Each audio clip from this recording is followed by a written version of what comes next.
Each and every one of our nations is home to unique natural treasures, and all of our citizens are living with the environmental reality of climate change.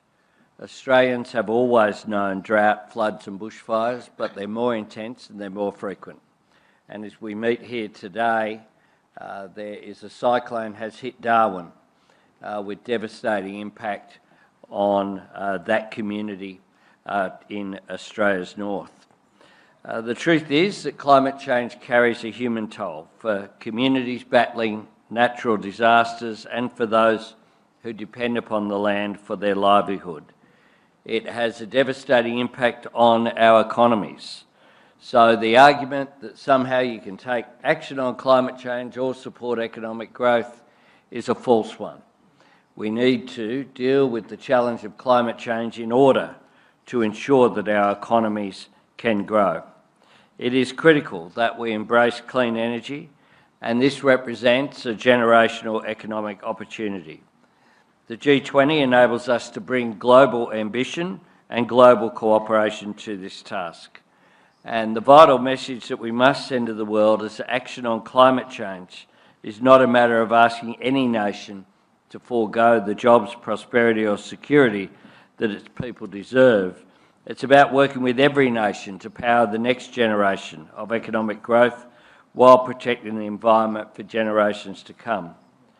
Next year, we will assist Turkey in hosting the COP meeting in Antalya.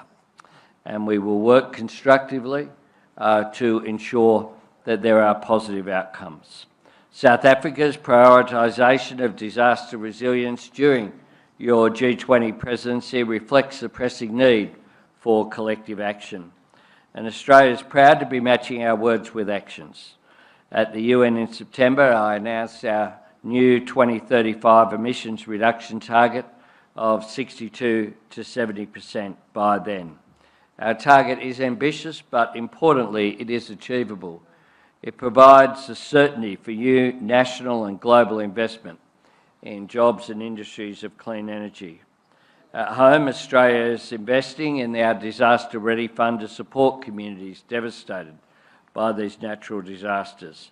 In our region, we're supporting the Pacific family to respond to natural disasters and prepare for them with our Australian Humanitarian Partnerships $100 million Disaster Ready program. And we've put in an additional $100 million into the Pacific Resilience Facility that will be so important going forward. We're also investing in climate-smart agricultural practices. And here on the African continent, the Africa-Australia Partnership for Climate Responsive Agriculture aims to guard against food shortages. Colleagues, none of our nations are immune from the environmental challenges of climate change.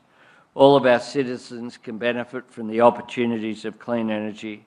As a forum and as leaders, we have a responsibility to our children and grandchildren and the generations to come to make sure that we choose to do the right thing, not choose between protecting our environment or securing our prosperity.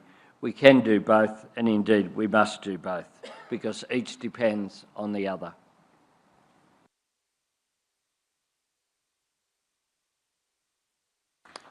Thank you, Prime Minister, for sticking to your time.